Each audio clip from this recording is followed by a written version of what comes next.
اپنا رزق لے کر کے آ رہی ہے، یہاں تک ہمارے لیے کہا گیا، بلکہ دولہے کو یہ بھی کہا گیا، یہ بیان میں ساری باتیں نوجوانوں کو سمجھ میں بھی آ جائیں گی۔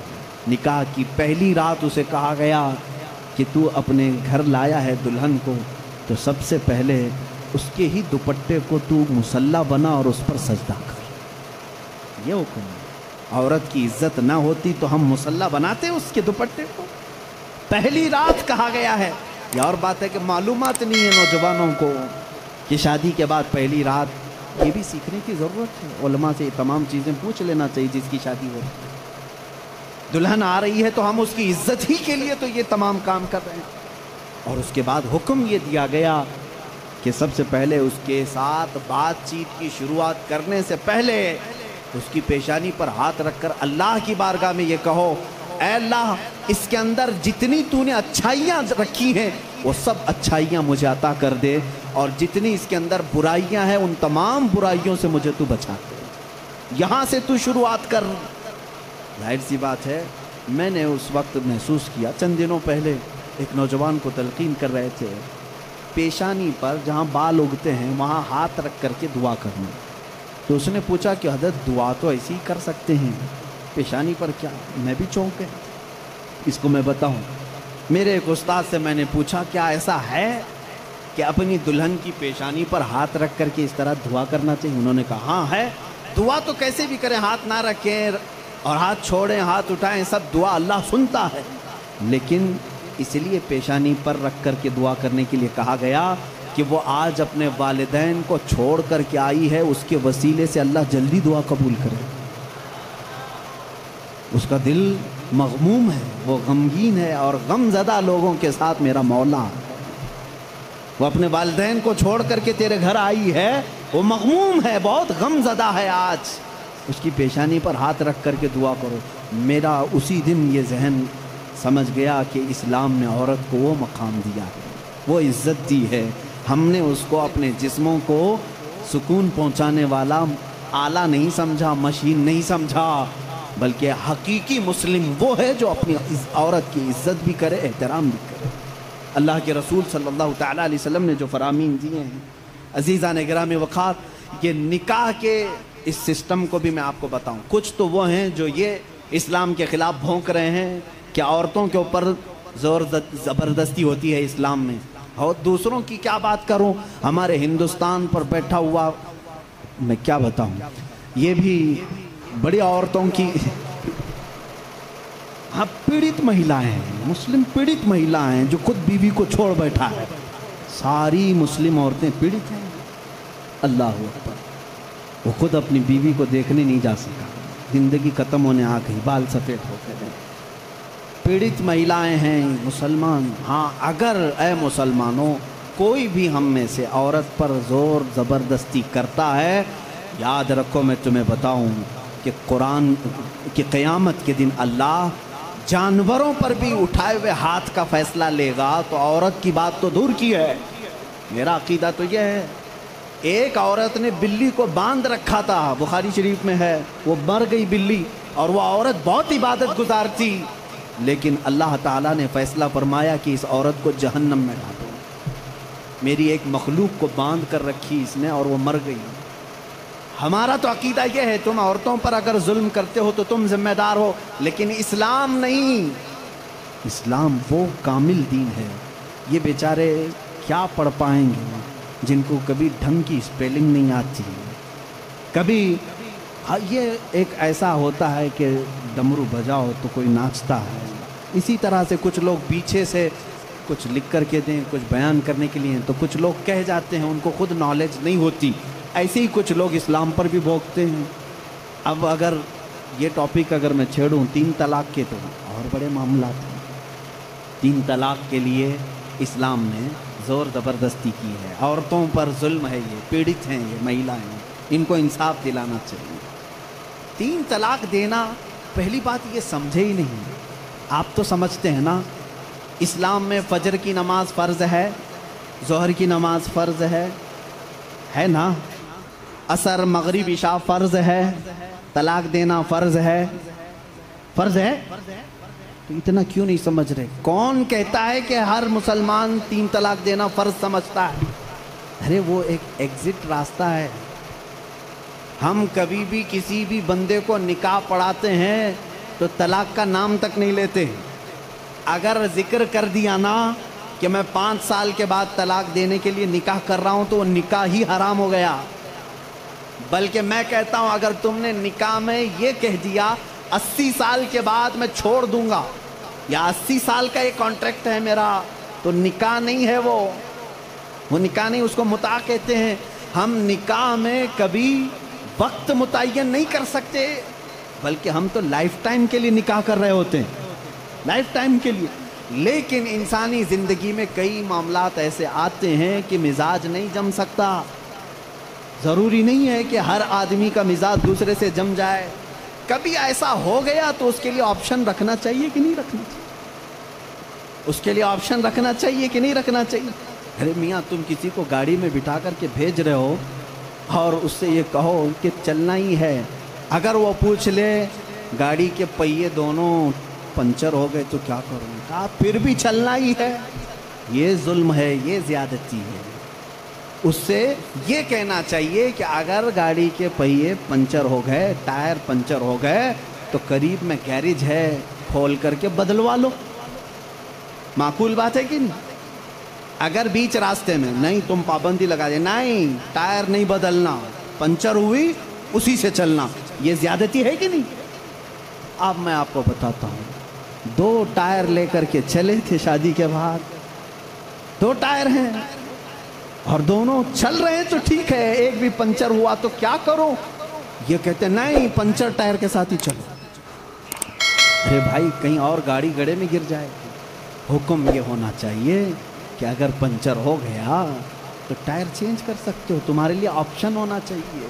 بس اسلام کا تقاضا صرف اتنا ہی ہے کہ اگر کسی کی زندگی میں انبن ہو گئی، نہیں بن پائی، تو اس کے لیے ایک آپشن ہے کہ عورت کو وہ بھی ایک ساتھ 3 طلاق نہیں، اس کو حرام قرار دیا گیا ہے.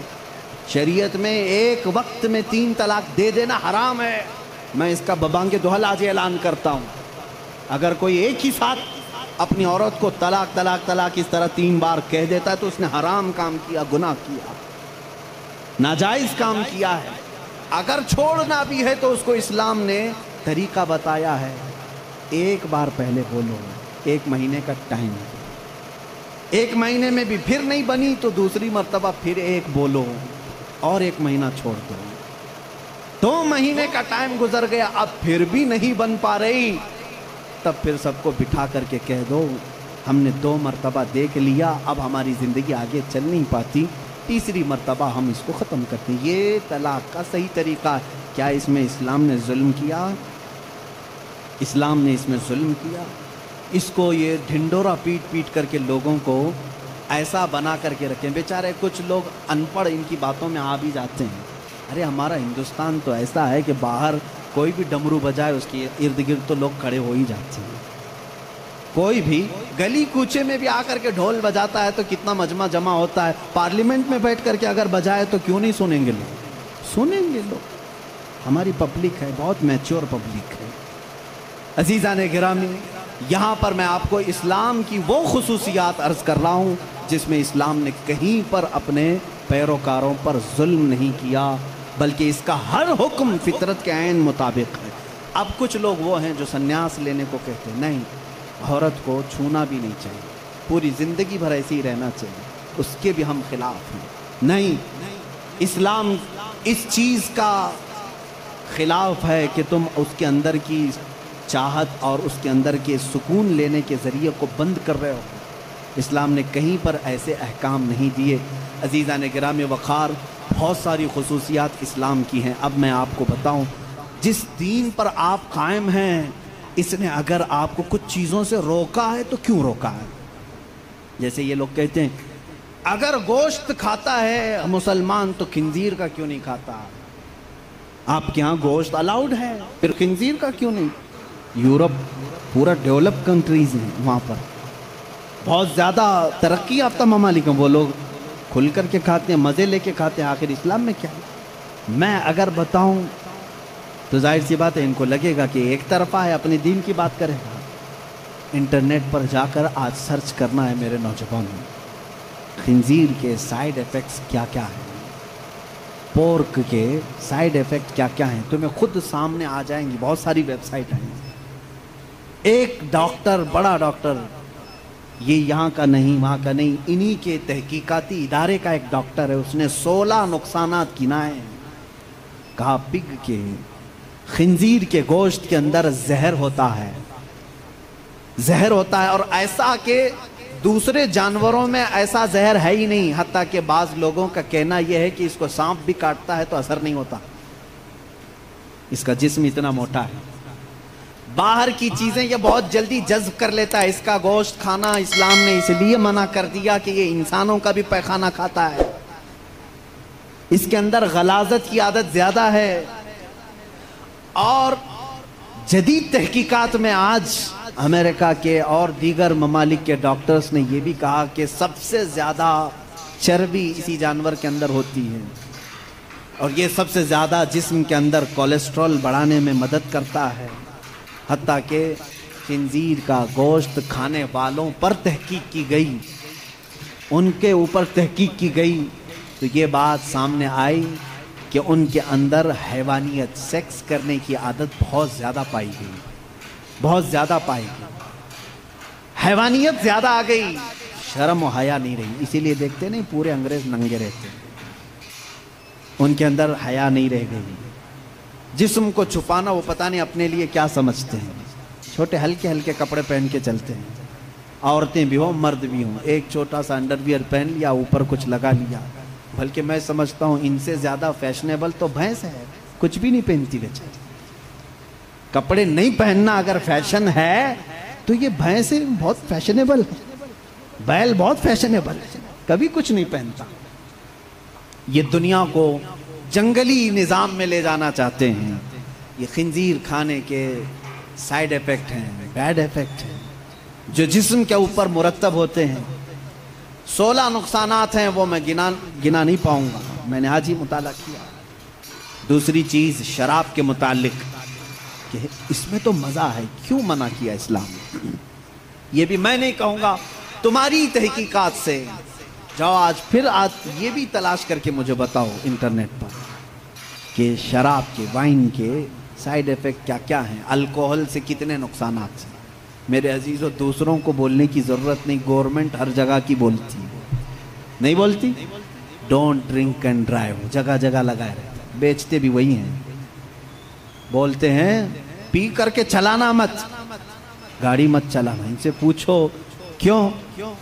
اس لیے کہ ایکسیڈنٹ کا خطرہ ہے، جا کے کسی کو ٹھوک دے گا، سامنے والا بیچارہ بے قصور مرے گا۔ اتنی ہی بات سے سمجھ جانا چاہیے کہ مسلمان اینی ٹائم ڈرائیور ہے، ہر وقت وہ ڈرائیور ہے۔ مجھے ایک پرانی بات یاد آئی، ایک مسلمان، وہ بھی کسی ویسٹرن کنٹری کا ہی تھا، پلین میں سفر کر رہا تھا، ایئر ہوسٹس نے اس کو شراب پروسا، سب کو دے رہے تھے۔ اچھا یہ بھی میں آپ کو بتا دوں، الگ الگ ناموں سے یہ شراب سپلائی کرتے ہیں۔ میں ایک بار ایجپٹ کے سفر پر تھا تو شراب سب کو دی جا رہی تھی، اس میں شراب قریب آئی، اس کو کہہ رہے ہیں کریزی واٹر ہے، کریزی واٹر ہے۔ میں نے کہا یہ کب سے، پانی پاگل کب سے ہوا؟ تو بعد میں بغل میں بیٹھے ہوئے ایک صاحب نے کہا یہ وائن ہی ہے، اس کو بہت زیادہ اتنا ریفائن کر دیا جاتا ہے کہ اس کا یہ لوگ کریزی واٹر کا نام دیے ہیں، ہے تو شراب، الگ الگ ناموں سے بیچے جا رہے تھے۔ تو ایک صاحب تھے، مسلمان تھے، ان کو کہا گیا آپ بھی لیجیے۔ اس نے کہا میں مسلمان ہوں، میں نہیں پیتا۔ یہ ان کے لیے بہت بڑا دقت والا جواب ہوتا ہے، نہیں پیتے الگ بات ہے، یہ کہنا میں مسلمان ہوں نہیں پیتا یہ چپ جاتا ہے۔ وہ کھڑی ہو گئی، سارے لوگ پی رہے ہیں، آپ کیوں نہیں پیتے؟ اس میں جسم کو سکون ہے، راحت ہے، آپ آرام سے سو جائیں گے جب تک سفر کٹ جائے گا، پی لیں آپ۔ تو اس بندے نے کچھ بھی اس کے ساتھ آرگیومنٹ نہیں کیا، زیادہ نہیں کیا، بس اتنا کہا آپ کہتی ہو پی لوں، میری ایک شرط ہے، یہ شراب پہلے پائلٹ کو پلانا، اگر پائلٹ پی لیا اور مست ہو گیا تو بعد میں میرے پاس آنا.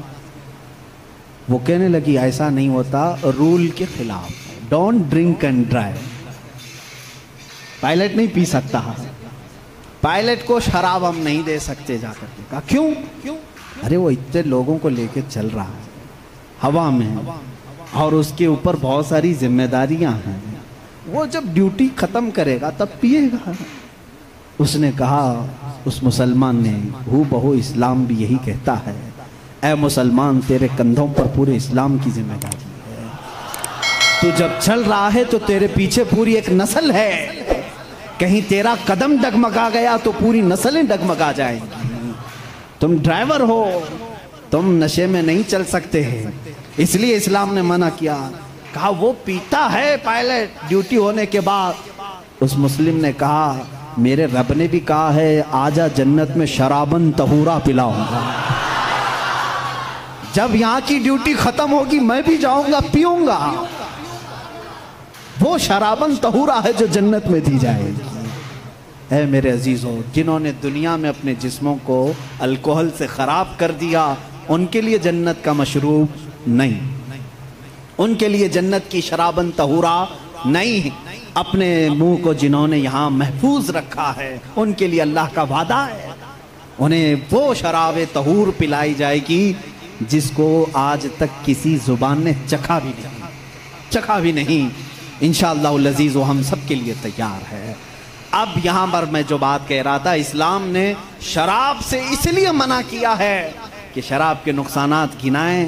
اے میرے عزیزوں, ان کو خود کو معلوم ہے, یہ منع کرتے ہیں شراب پینے کے لیے, ڈرائیورز کو منع کیا گیا ہے, بہت سارے لوگوں کو منع کرتے ہیں, ڈاکٹرز منع کرتے ہیں, لیور خراب ہو جائیں گے, کڈنی خراب ہو جائیں گے. اتنے خراب ہونے والی چیز کو بیچتے کیوں ہیں؟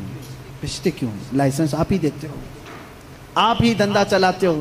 اسلام جو ہے اس کی اور تمہارے درمیان فرق یہ ہے, تم بھی منع کر رہے ہو, تقریباً پوری دنیا منع کرتی ہے شراب سے بچو, شراب سے بچو. تمہارے اور اسلام میں فرق یہ ہے, اسلام کہتا بھی ہے کرتا بھی ہے, اور تم صرف بولتے ہو, اندر سے سپلائی کرتے ہو. اسلام نے اگر کہہ دیا شراب منع ہے تو میرے آقا نے فرمایا اس کا پیالہ رکھنا بھی جائز نہیں. یہ نہیں کہ سب کو شراب پینے کے لیے منع کر دیا اور بھٹا کھول کر کے رکھے ہیں, ایسا نہیں ہے. اسلام جڑ پر انگلی رکھتا ہے. اگر شراب منع ہے تو شراب بنانے والے آلے بھی توڑ دو. حضور صلی اللہ تعالیٰ علیہ وسلم نے جس دن اعلان کیا تھا, مدینے میں سارے لوگوں نے وہ مٹکے بھی توڑ دیے تھے. ان سے پوچھو, شراب پھینک دیتے, بعد میں دھو کے پانی بھر لیتے, کیوں نہیں بھرا؟ جن پیالوں میں شراب پی جاتی تھی اس کو تک توڑ دیا صحابہ نے جب شراب حرام ہوئی. پوچھا گیا یہ توڑنے کا فلسفہ سمجھ میں نہیں آیا, دھو کے رکھ لینا چاہیے تھا, دوسرے کام میں یوز ہوتا. کہا نا, اسلام کی حکمت یہ ہے کہ بعد میں کبھی اس کو دیکھ کر کے یاد بھی نہ آئے کہ اس میں ہم پیتے تھے, یاد بھی نہ آئے, اس کو توڑ دو جس میں شراب رکھی جاتی تھی. اسلام وہاں تک کی پابندی لگا چکا ہے. اے میرے عزیزو, بہت ساری خصوصیات ہیں. جس دین پر آپ قائم ہو یہی کامل دین ہے, یہی اکمل دین ہے, اس میں نقص اور عیب کی ایک بھی گنجائش نہیں. میرا ٹاپک اور طویل تھا لیکن وقت کی گنجائش نہیں ہے, ہمیں جلدی بات سمیٹنے کا کہا بھی گیا ہے.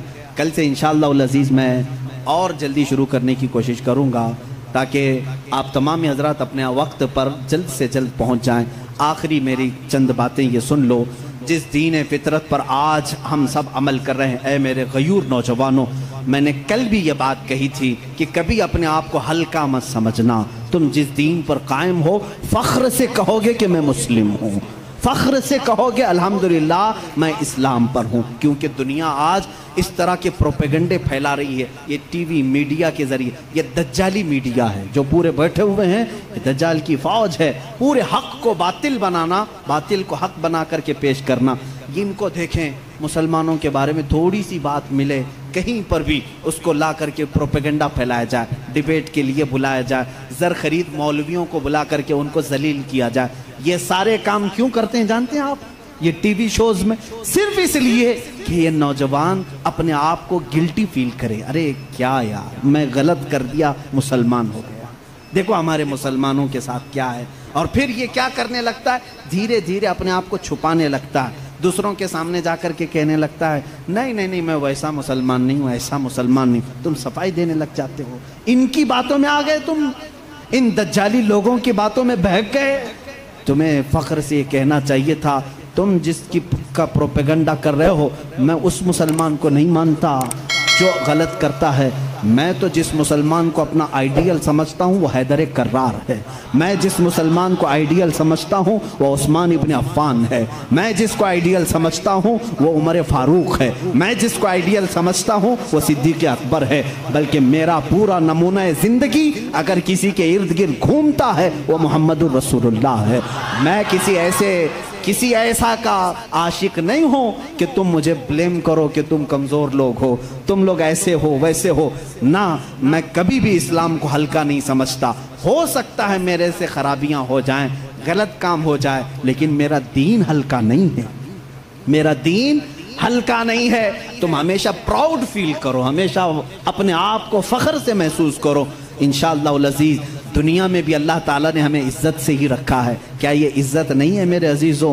آج بھی یہ عزت نہیں سمجھتے اس کو کہ اللہ تعالیٰ تمہیں حلال کھلا رہا ہے، پاکیزہ کھلا رہا ہے، تمہیں کتنی باتوں کو اللہ تعالیٰ نے پاک کر کے رکھا ہے جانتے ہیں؟ تم کو وحشی قوم میں نہیں رکھا، تم کو زنا سے روکا گیا ہے، جس کو آج پوری دنیا بھی یہ سمجھتی ہے۔ اچھا یہ بات بھی میں آپ کو بتا دوں، جن لوگوں نے یہ کہا ہے کہ کھلے عام چھوڑ دینا چاہیے، سب جس کو پسند کریں، سب ایک دوسرے کے ساتھ گڈمنڈ ہو جائیں، مرد عورتوں کے ساتھ اختلاط کریں، عقلی دلیلیں بہت لاتے ہیں، تو ان سے کہو اپنی بہن اور بھائی کے نکاح کو کیوں تم غلط سمجھتے ہو؟ کر لینا چاہیے پھر۔ نہیں، آج پوری دنیا اس کا انکار کرتی ہے، بھائی اور بہن کا ریلیشن نہیں ہو سکتا نکاح میں، نہیں ہو سکتا، حالانکہ عقل کے اعتبار سے کیا ہے، وہ مرد ہے یا عورت ہے، مل جانا چاہیے، نہیں تسلیم کرتے۔ یہ پھر ہم کو کہتے نہیں اخلاق ایسے نہیں ہیں کہ بہن کے ساتھ نکاح نہیں کرنا چاہیے۔ میرے عزیزو، اسلام اخلاق ہی تو سکھاتا ہے، اخلاق ہی تو سکھاتا ہے کہ ہم مردوں کو یہ حکم دیتے ہیں ہر ایک عورت کے ساتھ تم دست درازی نہیں کرو گے، بلکہ وہی عورت تمہارے لیے حلال ہوگی جس کے ساتھ نکاح کا ایگریمنٹ کر کے آؤ گے۔ ہم ہر عورت پر اپنے ہاتھ چلانے اور اپنے حکم جھاڑنے کی بات نہیں کرتے، بلکہ وہی عورت تمہاری زندگی کا ہم سفر بنتی ہے جس کو تم نے سب کے سامنے علل اعلان قبول کیا ہے۔ ہم چھپ کر کے کسی عورت کو لے جانے کے قائل نہیں، بلکہ میرے آقا نے فرمایا جب نکاح ہو تو اعلان کرو، سب کو اعلان کر کے بتاؤ کہ میں فلاں کے ساتھ اب وابستہ ہو چکا ہوں۔ عزیزان گرامی، میری باتوں کا خلاصہ صرف اور صرف یہ ہے کہ میں اپنے نوجوانوں کے اندر سے وہ باتیں نکالنا چاہتا ہوں جو آج دنیا لوگوں کے ذہن میں ڈالنے کی کوشش کر رہی ہے۔ اس کے بعد اور سخت معاملات آنے والے ہیں، اور سخت معاملات آنے والے ہیں۔ یہ مسجدوں کی پکس دکھائیں گے، مسجدوں کے فوٹو دکھائیں گے، اور اس کے بعد دہشت گردی کو دکھائیں گے۔ مسجدوں سے یہ کام ہوتے ہیں۔ کیوں یہ سب چیزیں کرتے ہیں معلوم؟ ان کو بھی معلوم ہے مسجدوں میں صرف اللہ کی عبادت ہوتی ہے، یہاں جھکتے ہیں، بات اپنے رب کی کرتے ہیں، سب کو معلوم ہے، لیکن وہ صرف اور صرف تمہارے دلوں میں یہ ڈالنا چاہتے ہیں کہ تم کبھی کبھار گلٹی فیل کرو، اپنے آپ کو کمزور سمجھو، مسلمان ہونا میری غلطی تھی، مسلمان ہونا میرا گناہ تھا، یہ تم کو باور کرانا چاہتے ہیں۔ معاذ اللہ، کبھی نہ آنے دینا۔ اور انشاءاللہ العزیز میں یہ سب چیزیں بولتا رہوں گا، چاہے یہ پوری میڈیا مل کر کے ہمارے بچوں کو ورغلانے کی کوشش کرے۔ میرے رب کی ذات سے مجھے یقین ہے میں سال میں ایک بار کہوں گا، انشاءاللہ یہ نوجوانوں کی دلوں سے خوف نکلے گا، نکلے گا، خوف نکلے گا۔ آپ اپنے فخر کے ساتھ اسلام سے وابستہ رہیں گے، اس لیے کہ میں کسی مجرم دین سے تعلق نہیں رکھتا، میں کسی پاپی دین سے تعلق نہیں رکھتا، بلکہ میں اس دین سے وابستہ ہوں جہاں رسول کریم صلی اللہ تعالیٰ علیہ وسلم نے ہمیں یہ سکھایا ہے کہ اگر صدیق اکبر کے پاس ایک یہودی عورت درخواست لے کر کے آتی ہے، مجھے مدینہ سیف نہیں لگ رہا، مجھے یمن جانے دو، یہودی تھی، صدیق اکبر کے پاس اس نے درخواست دی، حضرت ابوبکر صدیق نے اونٹنی منگوائی، 2 صحابہ جوان صحابہ سے کہا اس کو یمن تک چھوڑاؤ۔ کس کی عورت تھی؟ ہماری نہیں، یہودی عورت تھی۔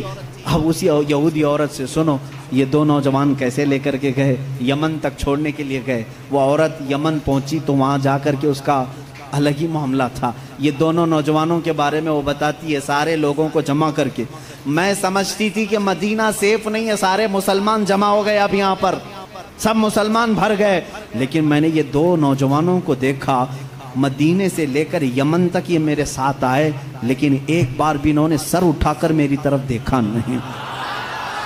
جب کبھی کوئی چوکی آتی، چیکنگ پوائنٹ آتا تھا، صحابہ ہوتے تھے، تو یہ دونوں نوجوان آگے بڑھ کر کے کہتے صدیق اکبر خلیفۃ المسلمین کا بھیجا ہوا مسافر ہے، دروازہ کھول دیا جائے اور آگے جانے کی اجازت دی جائے۔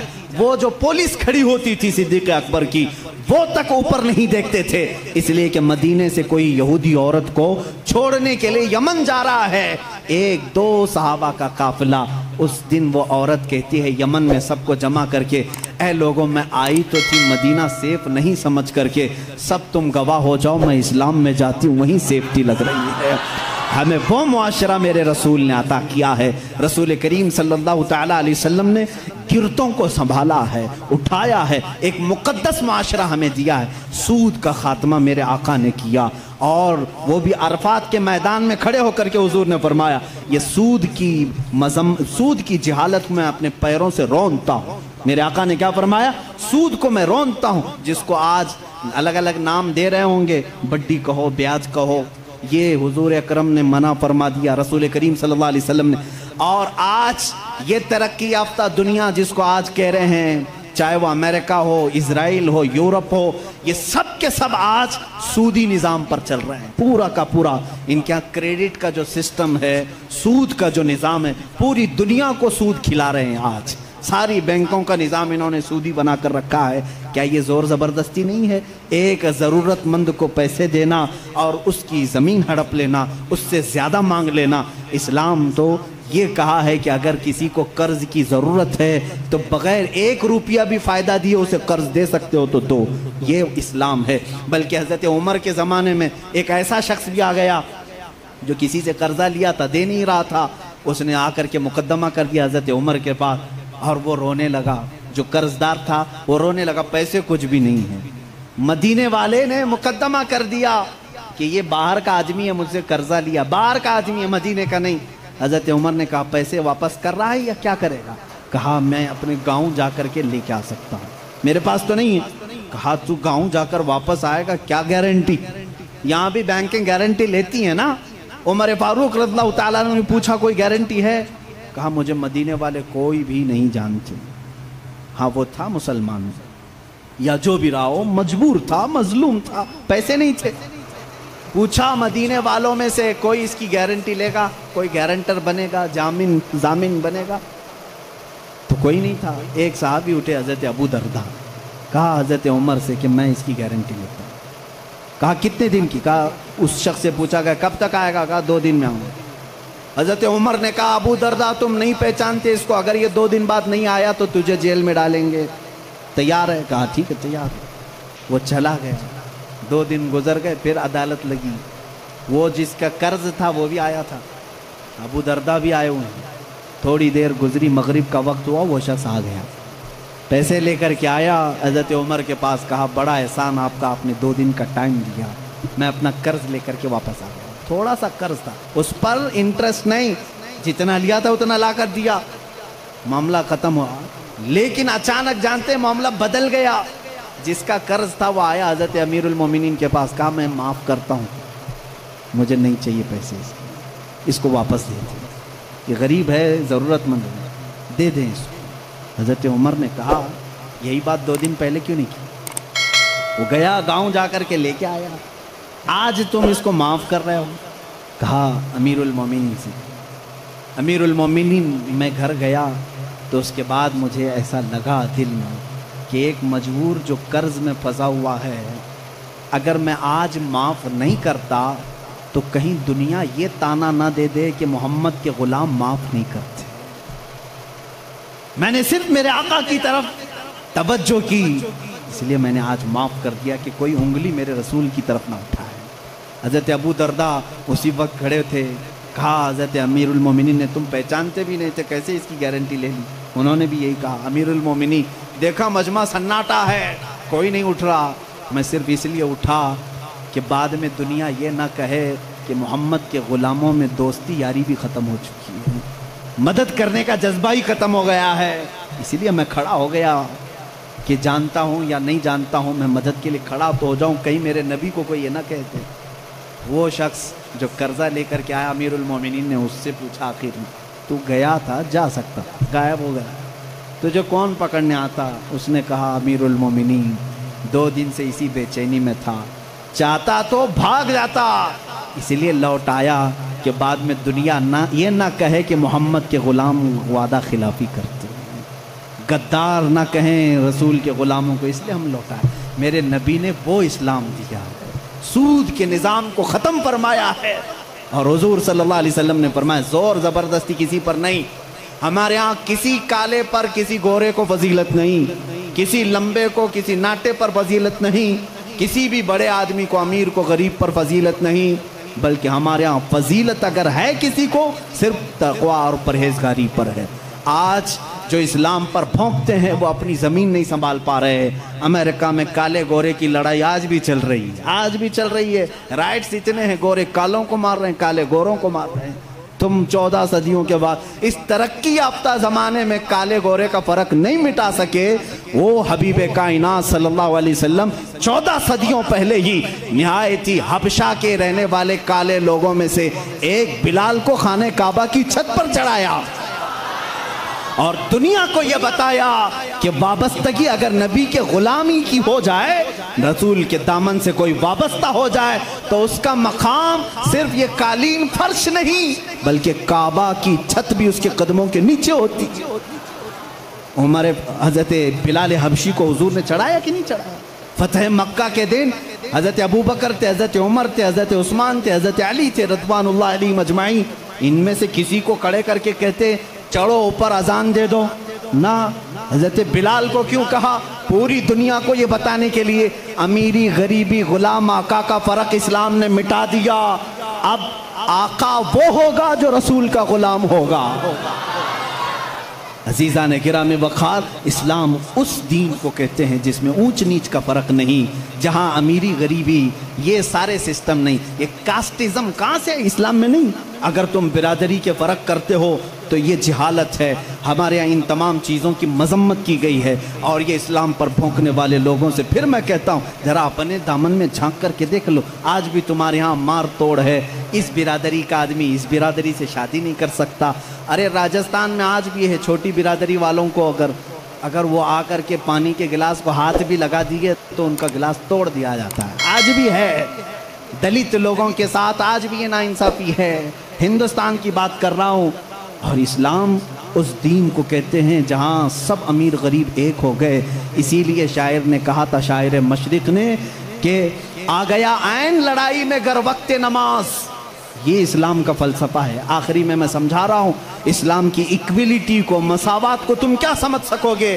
آج یہ جو برابری کے حقوق کی بات کرتے ہیں، میں ان سے کہتا ہوں ذرا کبھی کسی دلت کو پنڈت بنا کے دکھاؤ، کسی دلت کو، کسی ایس سی ایس ٹی کو تم اپنے مندر کا پجاری بنا کے دکھاؤ، نہیں، اب شگن ہو جائے گا، اس کو تو حق نہیں، دلت کو حق نہیں ہے کہ وہ دھارمک چیزیں، بلکہ اتر پردیش میں ایک ایسے پروفیسر بھی ہیں، میں جب دلی گیا تھا وہاں پر اس کے بیٹے سے ملاقات ہوئی تھی، انہوں نے کہا تھا وہ اس کے باپ سنسکرت کتنے سالوں سے پڑھ رہے ہیں اور پڑھا رہے ہیں، لیکن ہمیشہ گاؤں والے مارتے ہیں کہ سنسکرت زبان صرف برہمن لوگ پڑھ سکتے ہیں، تو دلت ہے۔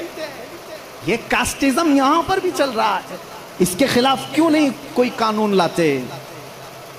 مندروں میں پجاری اور پنڈت دلت برادری کے بھی لوگ ہونا چاہیے، یہ میں ان کی طرف سے آواز اٹھا رہا ہوں۔ لاؤ تم، آؤ ادھر مسجد کے مصلی پر دیکھو، مسجد کے مصلی کے لیے کہیں پر بھی یہ شرط نہیں خان ہونا چاہیے، پٹھان ہونا چاہیے، بلکہ یہاں پر شرط یہ ہے حافظ قرآن ہو، بس وہ ہمارے سروں کے لیے امام ہے، وہ ہماری نمازوں کا امام ہے۔ اگر علم دین مصطفیٰ ہے وہ ہمارے نمازوں کا امام ہے، اگر وہ تقوی و طہارت تجوید کو جانتا ہے وہ ہمارا امام ہے۔ شریعت صرف اتنا کہتی ہے ایمان ہو، باقی کسی بھی برادری کا ہو، ایمان ہو کسی بھی برادری کا ہو، وہ امام بن سکتا ہے، مسجد کے مصلی پہ بھی چڑھ سکتا ہے، منبر پہ بھی چڑھ سکتا ہے، قرآن بھی پکڑ سکتا ہے، بلکہ تمہیں فتویٰ دینے کی اتھارٹی بھی رکھتا ہے، فتویٰ دینے کی اتھارٹی بھی رکھتا ہے۔ جانتے ہیں ہمارے کچھ مفتیان کرام ابھی ماضی قریب میں گزرے ہیں، آج اب بھی ایک بہت بڑے فقیہ موجود ہیں، میں نام ذکر نہیں کروں گا، بہت بڑے فقیہ ہیں جن کی تعظیم خود مرشد گرامی حضور تاج الشریعہ فرمایا کرتے تھے، وہ آج بھی موجود ہیں، لیکن وہ ایک پنڈت کے بیٹے ہیں، وہ پنڈت کے بیٹے ہیں۔ شروع میں خود ان کی گھر کے ماحول ایسے تھے، پورے ہندوانہ رسم و رواج تھے، لیکن مجاہد ملت کا قافلہ آیا تھا، وہ ایمان لائے اور درس نظامیہ پڑھا، عالم بنے، محدث بنے، فقیہ بنے۔ آج ان کی پوزیشن یہ ہے 60 مفتیوں کے بیچ میں بیٹھ کر کے وہ فتویٰ دیتے ہیں۔ یہ اسلام ہے، یہ اسلام ہے۔ ہم چھوٹی برادری، بڑی برادری، یہ بیچ کی برادری نہیں۔ اگر ایمان ہے تو تو ہمارے سر کا تاج ہے۔ اگر تیرے دل، مجھے یہاں کیوں بٹھایا؟ کبھی میرے سننے والوں نے یہ نہیں پوچھا کہ تمہاری برادری کیا ہے، کبھی نہیں پوچھا، بلکہ انہوں نے صرف یہی دیکھا ہے کہ بولتا تو نبی کی بات ہے، بس اتنی کافی ہے۔ اسی لیے آخری یہ شعر پر میں اپنی گفتگو ختم کرتا ہوں۔ اقبال نے کہا تھا، آ گیا عین لڑائی میں گر وقت نماز، قبلہ روحوں کے زمین بوس ہوئی قوم حجاز، ایک ہی صف میں کھڑے ہو گئے محمود و ایاز، نہ کوئی بندہ رہا نہ کوئی بندہ نواز۔ یہ ہے اسلام، جس صف میں میرے آقا صلی اللہ علیہ وسلم نے صدیق اکبر کو کھڑا کیا، بغل میں بلال حبشی کو بھی کھڑا کیا، ایک جگہ عمر فاروق کو کھڑا کیا ہے، عثمان ابن عفان جو اپنے وقت کے کروڑ پتی نہیں، ارب پتی۔ میں صرف آپ کو ان کے مال کا اگر تخمینہ بتا دوں، جب خلفائے راشدین کی بات آئے گی تو میں بتاؤں گا۔ ایک بار جنگ میں انہوں نے 3000 اونٹ دیے تھے، 3000 درہم دیے تھے۔ ابھی کا ویکیپیڈیا میں نے اس کا کیلکولیشن کر کے پوچھا کتنا ہوتا ہے 3000 درہم اس زمانے کا آج کی ویلیو کیا ہے، تو اس میں بتاتے ہیں 1 ارب 16 کروڑ روپے۔ ایک وقت میں دان کرنے والا عثمان ابن عفان، ایک وقت میں خیرات کرنے والا، 1 ارب 16 کروڑ روپے خرچ کرنے والا عثمان ابن عفان اسی صف میں کھڑا ہے، اور بغل میں وہی علی کھڑا ہے جو دن میں 2 درہم کمایا کرتا، رضوان اللہ تعالی علیہ مجمعین۔ اس فرق کو مٹانے کا نام اسلام ہے۔ میرے عزیزو، اسلام کو پڑھو، سمجھو۔ میں ان کو بھی دعوت فکر دیتا ہوں، یوں ہی بھونکنا اچھی بات نہیں۔ بجلی آتی ہے تو کتے بھی بھونکنے لگتے ہیں، انہیں کیا پتا کہ بجلی کیوں چمک رہی ہے، ارے بارش آنے والی ہے، انہیں نہیں معلوم۔ اسی طرح میں ان کو دعوت فکر دیتا ہوں، اٹھاؤ اسلام کو، میرے آقا کی سیرت کو، قرآن کو، انشاءاللہ تمہارا بھی دل کھل جائے گا اور تم بھی سمجھ جاؤ گے کہ اسلام کس چیز کا نام ہے۔ اسلام کی فطرت میں قدرت نے وہ لچک دی ہے، جتنا ہی دباؤ گے اتنا ہی وہ ابھرے گا۔ وآخر دعوانا الحمدللہ۔